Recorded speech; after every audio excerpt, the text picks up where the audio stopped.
ce qui est pire aujourd'hui, c'est la justification de la guerre au nom de Dieu. Que ce soit avec les Israéliens qui justifient la guerre avec des versets bibliques, que ce soit avec les Hezbollah qui justifient la guerre avec des versets coraniques et avec des histoires de leur tradition. Donc ça, c'est le pire. Ça, c'est catastrophique, parce qu'il n'y a plus une référence pour la paix. Si Dieu était la référence de la guerre, qui doit être la référence pour la paix? Bonjour et bienvenue dans les Voix de l'Orient, un programme de l'œuvre d'Orient, avec aujourd'hui le père Hani Talk, prêtre maronite à Beyrouth. Et j'en profite pour demander à nos spectateurs de s'abonner à la chaîne Les Voix de l'Orient, c'est important pour le référencement de ces vidéos, et ainsi qu'elles soient vues par un large public. Bonjour père. Bonjour. Pour commencer, j'aimerais parler de votre vocation sacerdotale. D'où vient-elle ? Je suis par Hanito, je suis un prêtre maronite. Avant d'être ordonné prêtre, je me suis marié avec une belle dame qui s'appelle Dunia. On a 4 enfants, 3 garçons et une fille. Moi, je viens d'un village à 1600 mètres d'altitude de Pcherri, juste à côté de la vallée Sainte, à côté des cèdres du Liban. La célèbre forêt, forêt de Dieu, donc forêt des cèdres de Dieu. Là-bas, j'ai eu cette idée, cette tendance, cette envie donc, de s'approcher de plus en plus vers l'Église. Et c'est ma mère qui a joué un rôle principal dans ma vocation, parce que j'ai perdu mon père très tôt, donc j'avais 3 ans et demi. Et puis, à 12 ans, j'étais dans un séminaire en tant que séminariste. J'ai passé 7 ans, puis une année préparatoire, puis 2 ans de philosophie, puis j'ai quitté 3 ans. Donc j'ai fait la mission en Inde, j'ai fait la mission dans le monde tout entier, j'étais complètement missionnaire, donc j'ai quitté la maison, j'ai quitté tout, donc j'étais à peu près comme les sans-abri. Donc j'ai passé 3 ans dans la rue, donc voyager d'un pays à un autre, j'ai fait beaucoup de missions. Et puis après, j'ai décidé de rentrer de nouveau au séminaire. J'ai passé une année. Puis, si tu veux être marié, tu n'as pas le droit de continuer au séminaire, tant que tu dois être extérieur, donc externe. J'ai continué mes études en tant que théologie, puis je me suis marié. Après le mariage, je suis venu en France, à Lyon, j'ai fait des études de Bac plus 5 en droit international, et puis en sciences politiques durant 3 ans. Après, je suis revenu au Liban et je me suis ordonné prêtre vers le 21 octobre 2006. Il y avait un contexte d'enfance, mais il y avait une raison particulière, parce que le parcours d'études que vous avez fait aurait pu se faire complètement en dehors de l'Église. Pourquoi être prêtre? Pourquoi faire tout ça avec Dieu? Parce que au fond, tu as envie d'être avec. Au fond, tu es influencé par quelqu'un. Moi, j'étais tellement influencé au début par Don Bosco, et puis par la Mère Teresa, par Gandhi, par Mère Teresa, et puis après par la personne de Jésus-Christ même. Donc après, avec la maturité, j'étais influencé complètement par la personne du Christ. En tant qu'éducateur, en tant que prédicateur, en tant que Lord, en tant comment on dit ça, Seigneur. Donc j'étais influencé beaucoup par sa personnalité, sa manière. Et puis j'avais envie d'être avec lui, j'avais envie de vivre encore en mission, surtout à la ressemblance de Don Bosco, puis après à la ressemblance de Mère Teresa.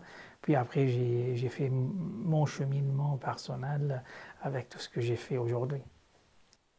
Alors justement, on va parler de votre parcours assez long, malgré votre jeune âge. Ouais. Dès votre jeunesse, vous avez un message de paix que vous portez autour de vous, en refusant notamment une politique de vengeance dans votre village. Est-ce que vous pouvez nous raconter ce passage de votre vie ? Au fait, j'avais 3 ans et demi, ou bien 4 ans, j'ai perdu mon père. Il a été tué par une personne de mon village. Donc, et tu sais, dans le village, il y a l'esprit de vengeance, parce que sinon, tu te sens lâche, tu te sens comme ça. Notre mère, ma mère a été vraiment une mère très priante, très croyante, avec son chapelet. Elle nous a éduqués beaucoup de ne pas faire la vengeance, de vraiment être entre les mains du Seigneur. Et c'était pas vraiment facile pour nous, parce que chaque jour, on était ou bien tu rentres à la maison comme un cadavre, ou bien tu dois tuer quelqu'un. Donc c'était un défi quotidien, chaque jour. Tu dois prendre une décision quotidienne, chaque jour, chaque jour. Ou bien tu pardonnes, ou bien non, ou bien chaque jour. Mais avec le temps, on a appris donc à laisser l'affaire au Seigneur, avec le chapelet de ma mère, avec la prière de ma mère. Et petit à petit, on a appris qu'il ne faut pas aller vers la vengeance, qu'il faut laisser l'affaire à Dieu. Et puis, notre mère nous a guidés chacun dans son cheminement, dans son chemin. Le vrai problème, c'était lors de mon ordination. Avant une semaine de mon ordination, ma mère a insisté qu'il faut inviter celui qui a tué mon père. Et ici, c'était tellement difficile, tellement difficile. Parce que tu sais, il y a le pardon et il y a la réconciliation. Et une très grande différence entre les deux. Tu peux pardonner quelqu'un sans lui faire une réconciliation. Donc, ici, on a pardonné, mais ma mère a insisté. Si tu dois être un vrai prêtre, tu dois pas seulement pardonner, tu dois réconcilier. C'est pour cela, je ne suis pas d'accord si tu deviens vraiment prêtre sans inviter celui qui a tué ton père. Il doit être présent pour être un vrai prêtre. C'était tellement difficile. Parce qu'au fond de moi-même, il n'y a aucune rancune.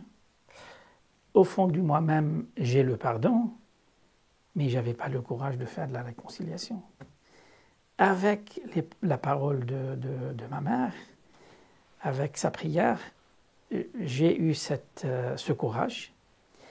Et puis, c'était la première rencontre. Et puis, on a invité celui qui a tué mon père avec sa famille. Puis, on était ordonnés. Il était présent durant la première messe. Et dès cet instant, on a dit qu'on a pardonné et on s'est réconcilié jusqu'à l'éternité. Et c'était une très profonde expérience pour moi, pour ma famille, pour mes frères, pour mes sœurs. Et c'était tellement très touchante, très profonde, très existentielle. Et puis, vous êtes confronté à une seconde épreuve? Après, j'ai eu encore une seconde catastrophe. C'était après la fin de la guerre du Liban, à peu près entre 1991 1993. Il y avait beaucoup d'enfants dans la rue sans avoir d'où ils viennent, leur famille, il appartient à qui. Donc, on a pris une décision, mes amis et moi, donc, de faire un petit orphelinat ou bien une petite maison d'accueil. Et petit à petit, cette maison a accueilli des dizaines des enfants.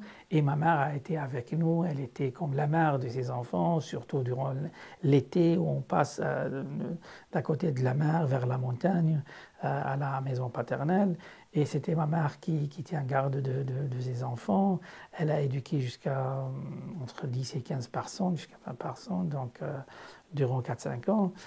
Et avec le temps, lorsque j'ai rentré au séminaire, il n'y a plus du temps encore, mais j'ai toujours gardé un centre ou bien un petit foyer pour les gens qui sont complètement délaissés, ils ne sont pas acceptés dans n'importe quelle association. Donc, il y a quelques personnes qui ont passé dans ce foyer, surtout une personne qui a duré à peu près 4-5 ans. 7 personnes après 4-5 ans, un jour, c'était le 20 janvier 2015, à 10 heures, c'est mon épouse qui m'appelle, j'étais à l'école, qu'il faut venir si vite à la maison. Je suis venu, j'ai trouvé ma mère complètement immergée par le sang, et c'est le gamin qui était chez nous, il l'a tué. Et ici, je suis entré dans une phase de tristesse énorme, mais avec aucun sentiment de vengeance, ou bien de rancune, ou bien de réaction violente. Jamais.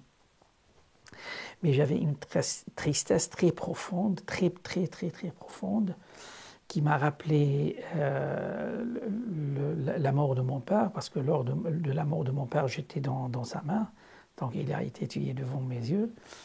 Il m'a rappelé beaucoup les gens que j'ai perdus durant la guerre, mes amis, la guerre, toute cette phase. Et puis, j'ai pas dit à mes frères, je lui ai dit que ma mère a été tombée sur l'escalier et est morte. Et après 40 jours, j'ai proclamé l'histoire où j'ai annoncé. C'était tellement dur pour ma famille. C'est mon épouse qui a vécu tout ça avec moi. On était très solidaires avec nos enfants qui ont vécu encore ça. C'était tellement dur. Et ça a duré 8 mois. 8 mois de tristesse, 8 mois d'amertume, 8 mois de questions. Pourquoi mon père? Pourquoi ma mère? Pourquoi les deux? Pourquoi mes amis? Et après 8 mois, j'ai vécu une certaine expérience profonde. J'ai compris au fond de moi-même que ma mère avait vraiment un cheminement de sainteté. Elle avait besoin de couronner ce cheminement comme à l'image et à la ressemblance de Christ. Elle a été tuée sur sa croix, donc avec les bien-aimés. C'est comme le Christ. C'est pour cela, pour moi, c'est une martyre. Et elle a versé son sang dans un cas humanitaire, dans la mission complètement. Et ça m'a beaucoup soulagé au fond de moi-même. Je repris l'élan pour la mission, que ce soit avec... on a vécu ça tous en tant que famille. Hein. Lorsque je parle moi, je parle en tant que famille. C'est-à-dire surtout avec mon épouse et avec les enfants, mais surtout avec mon épouse, en tant que famille.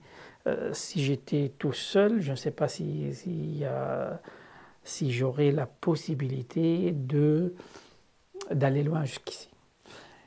Puis après, on a repris l'élan, on a redémarré notre mission avec les familles les plus pauvres et on est arrivé à 2019. En 2019, c'était le Liban qui a subi 6 crises successives horribles. On a eu la manifestation durant 6 mois qui a bloqué, qui a handicapé le pays. Puis on a eu la dévalorisation de notre monnaie, 400%, c'est-à-dire le SMIC était 1 200 $, le lendemain c'est 80 $, donc tu as tout perdu. Et si tu avais de l'argent à la banque, c'est bloqué, tu n'as pas le droit de le retirer. Et puis on a eu une crise politique dure. Puis on a eu la corona, le Covid, puis on a eu l'explosion de 4 août qui a ravagé 5 km de diamètre autour du port de Beyrouth, avec 70 000 appartements qui ont été gravement touchés, 7 000 blessés, 2 000 handicapés. Il y a des gens qui souffrent jusqu'aujourd'hui, après 4 ans, qui ont en commun. Et 243 morts. et des milliers et des milliers et des milliers de traumatisés.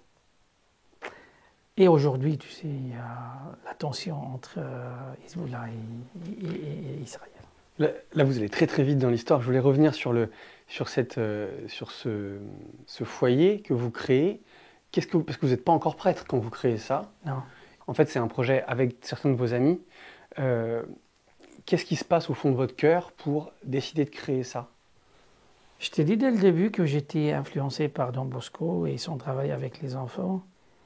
Et puis, j'avais encore au fond de moi-même une certaine révolution.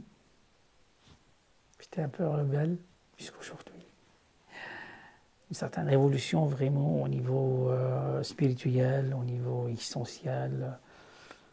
Au fait, moi j'étais au séminaire, tout était bien organisé, on a notre petit-déj, le repas, le dîner, les lits, donc tout est bien. Par contre, j'entends toujours par mes amis, les familles, les gens qui souffrent autour de moi. C'est pour cela, lorsque j'ai atteint la maturité, j'ai pris la décision de tout quitter, donc d'entrer dans la rue avec les plus pauvres. C'est pour cela que j'ai voyagé en Inde pour faire la mission, en Égypte, en Syrie, dans différents pays. J'ai voyagé à peu près dans une vingtaine des pays, donc pour faire la mission d'être à côté des plus pauvres. C'était pas très bien vu que ce soit par l'Église ou bien par les autres, parce que j'étais pas dans une congrégation, dans un ordre comme ça. J'étais vraiment un enfant, entre parenthèses, sauvage. Sauvage au niveau, c'est-à-dire, c'est pas sauvage au niveau violence, mais sauvage, c'est-à-dire indomptable. C'est ça le terme aussi. Oui. Oui, ça se dit. Ça a du sens en tout cas. Ça a du sens encore. Donc, et puis après, j'étais retourné prêtre. J'étais un peu réglé. Mais j'ai continué toujours ma vocation avec les démunis, le plus démunis, et les blessés, les gens qui ont délaissé complètement. Et j'ai eu cette amertume après la mort de ma mère. C'était vraiment une date, on dit ça, une date bouleversante. Et alors ce jeune homme, est-ce que vous savez pourquoi il a fait ça et qu'est-ce qui s'est passé avec lui après? Il n'a jamais dit, mais je l'ai rendu visite à la prison. C'était un journaliste qui a fait une émission à la télé. C'était très impressionnante comme ça en tant que émission. Donc elle a touché beaucoup de monde. Et à travers cette émission, j'ai baptisé des cinquantaines, soixantaines des musulmans et des non-musulmans, donc comment on dit ça, des matures, des adultes. Et puis, au fond de moi-même, il n'y a aucune vengeance, aucune violence, aucune rancune, donc au contraire, c'est mon fils encore. Je lui ai donné le pardon et la réconciliation. Il sera toujours mon fils. Mais je n'ai jamais trouvé la réponse pourquoi. Parce que lui-même, il ne sait pas. Lui-même, il était une victime. Comme ma mère a été une victime, lui-même est devenu une victime. Et puis, moi, je n'aime pas ce sentiment de victimisation. Donc, avec le temps, non. Je sais qu'il faut... où il y a la mort, on peut semer la vie.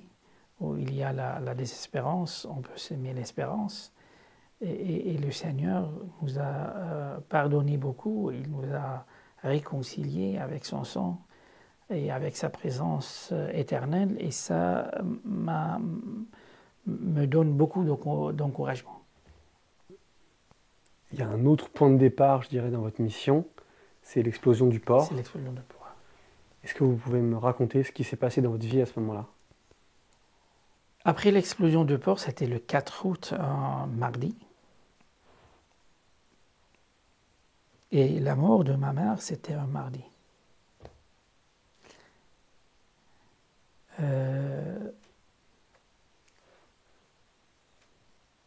C'était catastrophique. C'était la première fois dans ma vie que je vis ce genre de désastre. Parce que moi, j'ai vécu la guerre au Liban. J'ai jamais vu ça. Un espace de 5 km de diamètre complètement ravagé. Des milliers de gens. Tu sais, c'est pas facile de regarder des gens qui cherchent leur fille ou bien leur fils dans les ruines. Après un jour, après 2 jours. Tu vois des gens qui cherchent leurs parents. C'est une dame qui cherche son fils dans les ruines. Ça, tu ne vois pas même dans les films. C'était tellement triste, misérable. Mais il faut utiliser tous les mots ici qui signifient cette situation. Tellement touchant. J'ai passé 4 jours, c'était 4 jours de misère, de vraie misère. Misère par excellence. Après 4 jours, c'est Dunia, mon épouse, qui est une thérapeute familiale, elle m'a dit, tu vois, tu ne peux pas continuer comme ça. On doit faire quelque chose.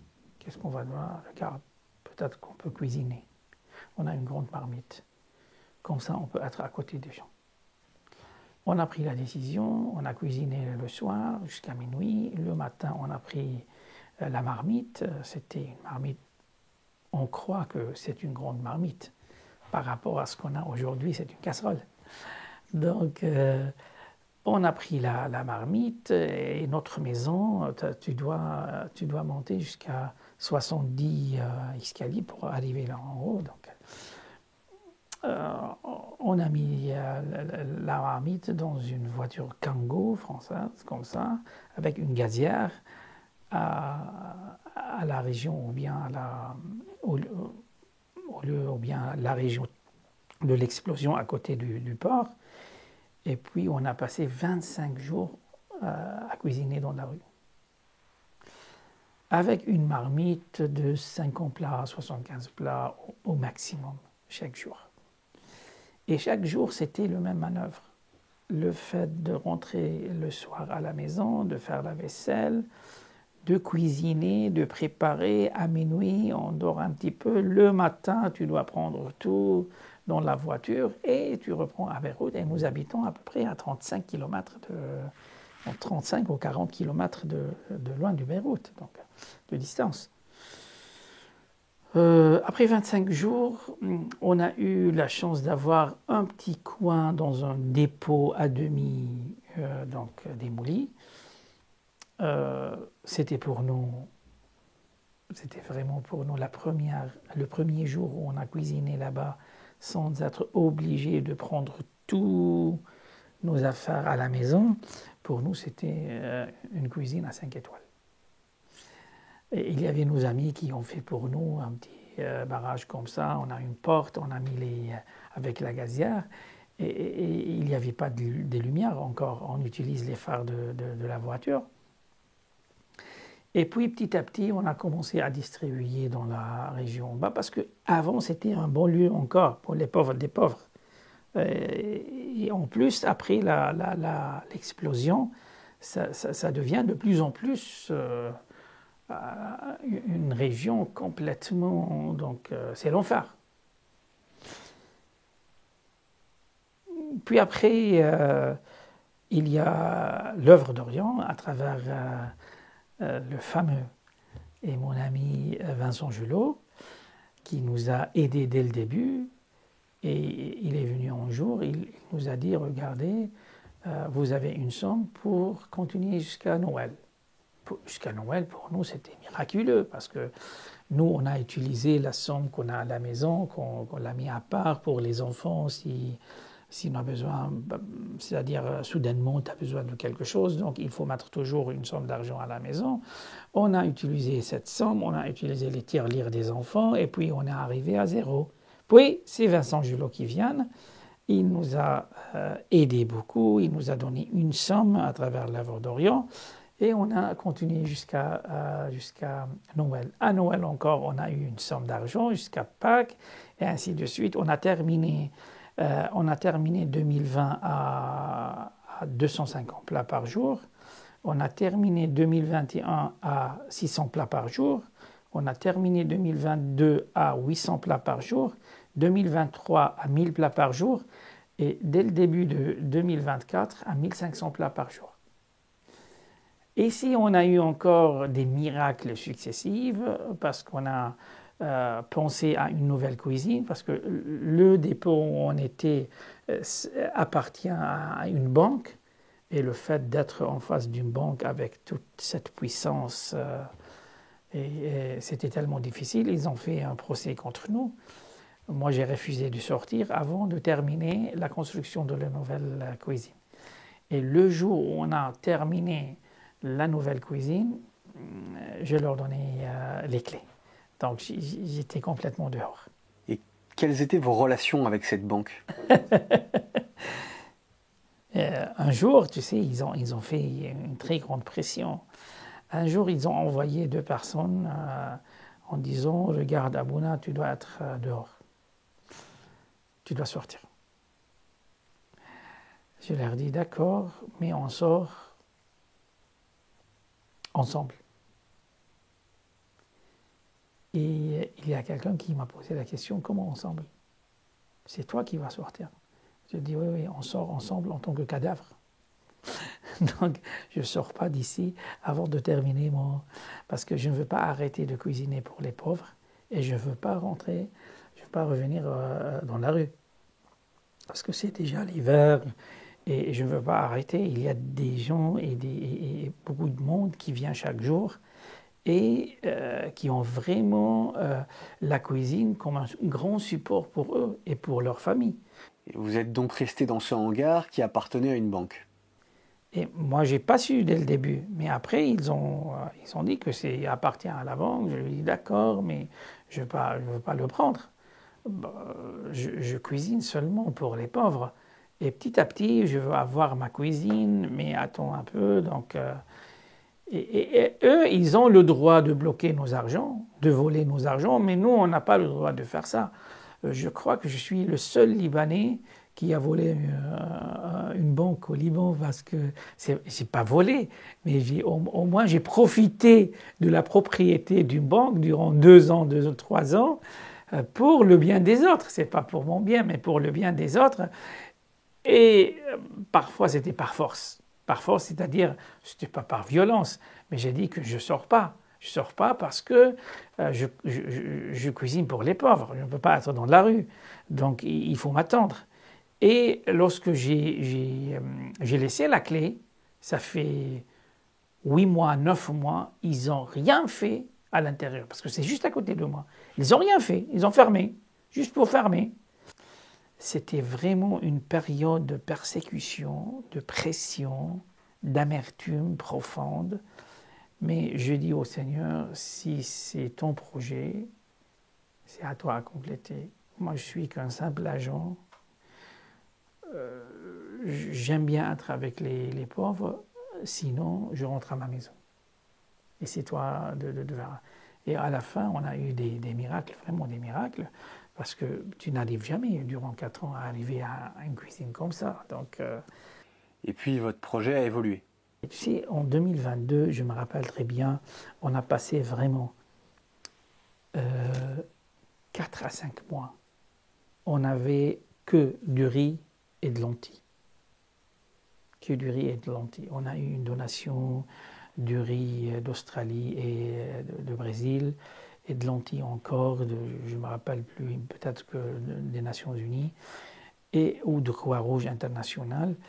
Et puis, on a passé 5 mois à cuisiner chaque jour du riz et du lentilles, mais chaque jour un plat différent. Tantôt moulin, tantôt moulu, tantôt avec du... mais on n'a jamais arrêté. Jamais arrêté. Et petit à petit, on a eu vraiment le soutien de l'Œuvre d'Orient durant 3-4 ans jusqu'à aujourd'hui. On a eu beaucoup d'aide à travers beaucoup des donateurs. Et en 2023, vers le juin, ou bien, si tu veux, vers la fin de 2022, on a eu un miracle. C'était une dame qui nous a rendu visite, et puis plusieurs fois. Et à la fin, elle nous a dit que la fondation CMA-CGM, c'est une grande fondation, va vous donner une somme d'argent à condition que vous cuisinez avec de la viande et du poulet. Pour nous, de la viande et du poulet, hein, c'était interdit de dire ce mot hein, durant 2 ans parce que c'était parmi les mots sacrés. Donc, viande, même à la maison, on a passé 1 an et demi sans manger de ça parce que c'était 1 an et demi ou bien 1 année et demie de perturbations au niveau taux d'échange, dollar par rapport à la livre libanaise, perturbation des prix, donc c'était une crise, c'était vraiment l'enfer des enfers. Et puis après ce mois, Dunia a fait un rapport très bien détaillé, ça a influencé la fondation de CMA-CGM. La responsable, qui est Tania Saadé, a décidé de nous visiter et puis elle a vu notre travail, notre mission, on a proposé notre nouveau projet, elle a adopté le nouveau projet. Puis encore, c'est un miracle pour moi, Valérie Pécresse, la représentante de l'Île-de-France, a passé au Liban. Notre projet a été présenté devant elle, je ne sais pas par qui. Donc, nous, on n'était pas présents. Donc, elle a adopté notre projet. Et puis, elle est venue chez nous. Elle a passé toute une journée. Elle a fait une conférence de presse chez nous. Et à la fin, elle a même adopté encore une partie du projet. Et puis il y a l'œuvre d'Orient, on a eu encore la région de Sud, on a eu encore la Club Rotary de Marseille, une petite association qui s'appelle Mon Liban d'Azur, avec l'aide encore d'une petite association, mais très chère pour moi, Axios, c'est avec François Fillon. Et tout a été regroupé et ils ont fait entre eux un bureau. À condition que nous ne soyons pas dedans, parce que j'ai refusé dès le début que la monnaie ou bien l'argent passe par moi ou bien passe par la cuisine. Si ça se fera entre eux, ça sera beaucoup mieux pour nous. Et ça a donné une nouvelle cuisine. Donc de la nouvelle cuisine, c'est une nouvelle cuisine à haut niveau, selon les normes européennes. Le Seigneur était avec nous. On a vécu l'inauguration avec la présence de l'ambassadeur de la France et vraiment une centaine de personnes qui ont venu de tous les Libans, on a passé une soirée vraiment formidable. Et puis après, on a commencé notre nouvelle mission dans le nouveau bâtiment. Et aujourd'hui, on prépare, peut-être à Noël, qu'on va avoir encore quelque chose de très beau. Donc, on prépare une cuisine mobile.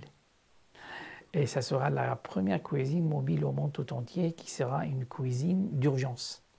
C'est-à-dire, lorsqu'il y a des tremblements de terre, ou bien un désastre, ou bien des catastrophes, donc les gens appellent la défense civile, la Croix-Rouge. Nous serons juste à côté de Croix-Rouge et de Défense civile pour aider les gens qui aident les autres et les gens qui ont été touchés. Et alors, aujourd'hui, la cuisine, elle permet quoi? C'est quoi les chiffres que vous pouvez nous donner? Chaque jour? Oui. Chaque jour, on distribue 1500 plats. 1500 plats. Il y a la salle à manger, il y a des gens qui viennent chaque jour, à peu près 150, 200 personnes. Il y a l'autre côté où les gens viennent avec leurs récipients. Donc, ils prennent des 3, 4 portions, 5 portions pour manger avec leur famille à la maison. Donc, ce sont deuxième catégorie. Troisième catégorie, ce sont les incarcérés. que ce soit chez la Sûreté Générale, chez la gendarmerie, parce que l'État n'a pas la possibilité de faire manger les gens incarcérés. Et je dis les incarcérés et pas les prisonniers. Les incarcérés, c'est-à-dire les gens qui ont arrêté avant d'être présentés devant le juge ou bien être jugés. Donc après, ils seront dans une prison déterminée. Et on a encore des orphelinats, on a encore ce qu'on appelle cette mission, une dame qui distribue, qui visite à peu près 70 familles, qui distribue des plats chauds pour des personnes âgées et des personnes handicapées qui n'ont pas la possibilité de cuisiner chez eux. Et encore, on a un petit accord avec la Croix-Rouge. Donc, ils prennent chez nous encore une petite quantité pour la distribution dans leur centre. On a encore 2 associations qui passent chez nous, prennent encore pas mal des plats pour les distribuer ou bien dans des quartiers pauvres ou bien pour les élèves dans des écoles publiques. Dans des écoles publiques. Surtout pour les réfugiés, les gens qui ont besoin. Alors, ce qui caractérise vraiment notre maison, c'est notre maison au fond. Notre cuisine ou notre centre, c'est ouvert à tout le monde. À tout le monde. Que ce soit libanais, que ce soit non, que ce soit blanc, que ce soit noir, que ce soit chrétien, que ce soit musulman, que ce soit athée, que ce soit long, c'est ouvert à tout le monde. On ne prend jamais le nom de quelqu'un. On ne pose jamais la question d'où il vient. On ne pose jamais la question comment on dit ça, s'il mérite ou non. On est tellement ouvert, on est tellement disponible à tout le monde. Et ça, ce qui caractérise au fond notre mission. Vous avez payé l'amende à la banque ou pas? Vous avez payé les loyers? Non, j'ai pas payé. Non, j'ai pas payé, non. La banque. Comment elle s'appelle? Tu sais, même la juge qui m'a jugé, c'est bizarre. Elle m'a dit, oh, je suis tout à fait d'accord avec toi, mais elle a fait un procès. Vous n'avez pas dit comment elle s'appelait cette cuisine et pourquoi? La cuisine s'appelle la cuisine de Marie, ou en arabe la cuisine de Mariam. C'était le nom de ma mère. C'était le nom de ma mère qui avait toujours ce rêve d'avoir une cuisine, de faire manger surtout les enfants, surtout les orphelins.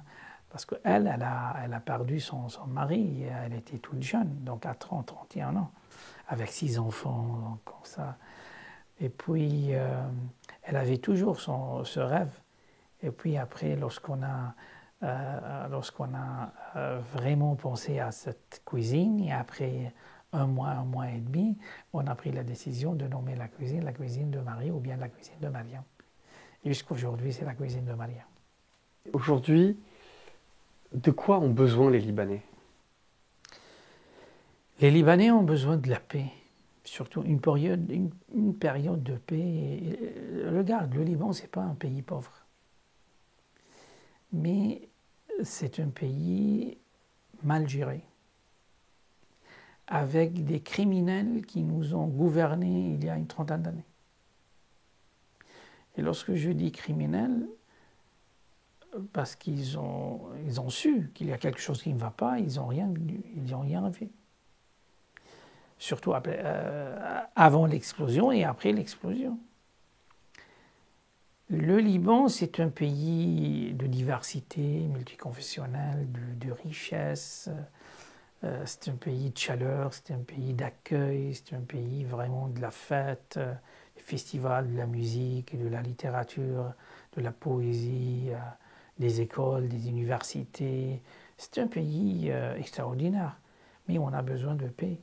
Ça fait une trentaine d'années qu'on sorte d'une crise à une autre, d'une crise à une autre. Aucun pays au monde tout entier ne peut pas supporter, ne peut pas subir tel nombre de crises, et il sera toujours debout. Surtout avec la dernière crise maintenant. Donc, c'est déjà la guerre entre Hezbollah et Israël. Donc, et aujourd'hui, c'est catastrophique. Donc, aucun pays au monde, tout ce qu'on a besoin, c'est d'être en paix. Et nous, au fond de nous-mêmes, nous tendons vers la paix. Et en tant que communauté chrétienne, c'est notre rôle. C'est notre rôle. Ce qui est pire aujourd'hui, tu sais, ce qui est pire aujourd'hui, c'est la justification de la guerre au nom de Dieu. Que ce soit avec les Israéliens qui justifient la guerre avec des versets bibliques, que ce soit avec les Hezbollah qui justifient la guerre avec des versets coraniques et avec des histoires de leur tradition. Donc ça, c'est le pire. Ça, c'est catastrophique, parce qu'il n'y a plus une référence pour la paix. Si un jour on va parler de la paix, ça doit être quoi la référence? Si Dieu était la référence de la guerre, qui doit être la référence pour la paix? Tu n'auras pas. Et ça, c'est catastrophique. Et ça, c'est horrible. C'est pour cela qu'on essaie, en tant que chrétien, de jouer ce rôle. Actuellement, on ne peut pas, mais on attend le temps. Donc, de jouer le rôle de construire les ponts, d'être vraiment ce pont entre les différentes communautés et de proclamer la paix, la vraie paix. C'est pas la paix qui est comment on dit ça? Donc, on maintient la paix tout en préparant la guerre. Ça, c'est pas la vraie paix. La vraie paix, c'est la vraie réconciliation entre les différents peuples qui se trouvent en Orient, entre les différentes confessions, entre les différentes communautés. C'est cette interaction entre les différentes communautés. C'est pour cela, nous, en tant que chrétiens, on essaye de jouer ce rôle, et c'est notre rôle profond. Parce qu'avec les chrétiens, dès Vatican II, il n'y a plus de la guerre sainte. Plus. Il n'y a plus des pays chrétiens, il n'y a plus de la guerre sainte. Il y a des pays où il y a des chrétiens, peut-être à majorité, mais il n'y a plus des pays chrétiens et il n'y a plus de la guerre sainte, de la guerre au niveau du christianisme. Et heureusement, après Vatican II, on a eu ça avec Vatican II. Donc on a cette nouvelle théologie, cette nouvelle interprétation, parce que ça nous a beaucoup libérés d'être vraiment d'artisans de paix. Et qu'est-ce que les gens qui regardent cette vidéo en France ou dans le monde francophone peuvent faire pour aider le Liban? Premièrement, on a besoin de leur soutien au niveau moral, au niveau de la publicité, de penser qu'il y a vraiment un peuple qui souffre, qui nous aide pour arriver à avoir la vérité et la justice au niveau de 4 août, de l'explosion de 4 août, parce qu'il y a des centaines et des milliers de familles qui attendent toujours le juge d'instruction de prononcer ou de proclamer la vérité et la justice.